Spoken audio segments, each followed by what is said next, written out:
Girls, on the other hand, will become women, and will learn to make their peace with this, because there's no way to escape the narrow vision of our destiny as refracted through the crystal ball of the patriarchy. Come on, we're perfectly capable of putting up with their little idiosyncrasies. In any case, we don't have a choice. What kind of women are we when we avoid the male gaze?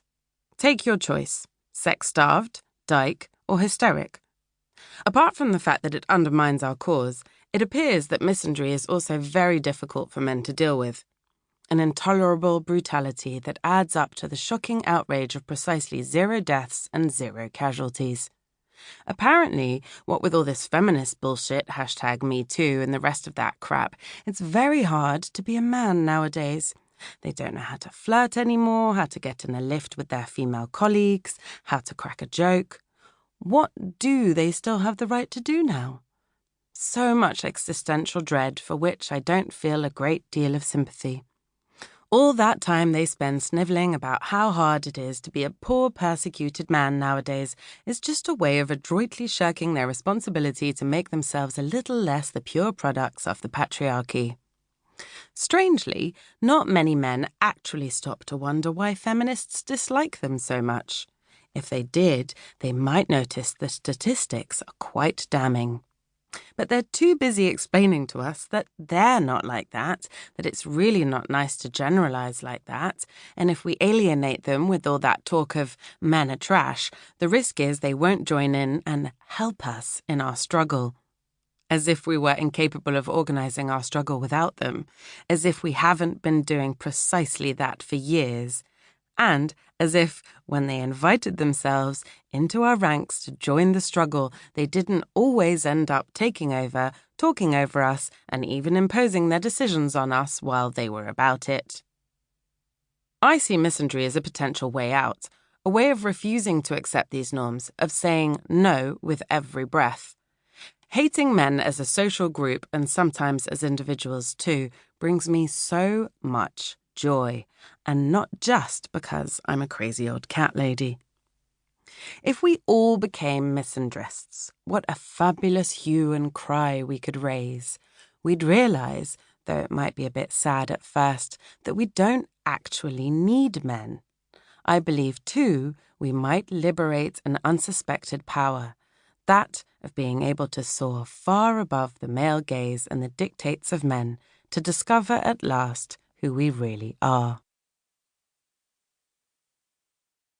Misandry, a definition. I think at this point it's worth defining the concept of misandry as I employ it in this essay.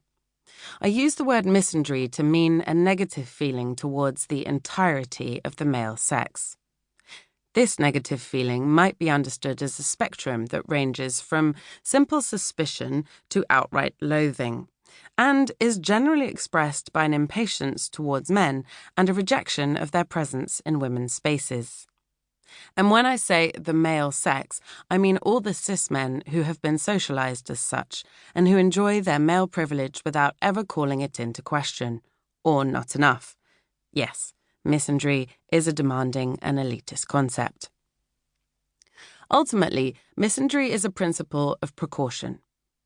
Having spent so much time being at best disappointed and at worst abused by men, all the more so having absorbed the feminist theory that articulates patriarchy and sexism, it's quite natural to develop a carapace and stop opening up to the first man who comes along and swears on his heart that he's a really good guy. Footnote: a little observation with no scientific basis. Most of the time, when a man goes on about how decent he is, you only have to scratch the surface for the veneer to begin to crack. It's a bit like that old cliché about sex itself, except in this case, it's true. The ones who go on about it the most are the least likely to be actually doing it. All the more so given that to prove his worth, the man in question simply has to demonstrate genuine thoughtfulness in order for our hostile feelings to subside. But his probation period will last forever.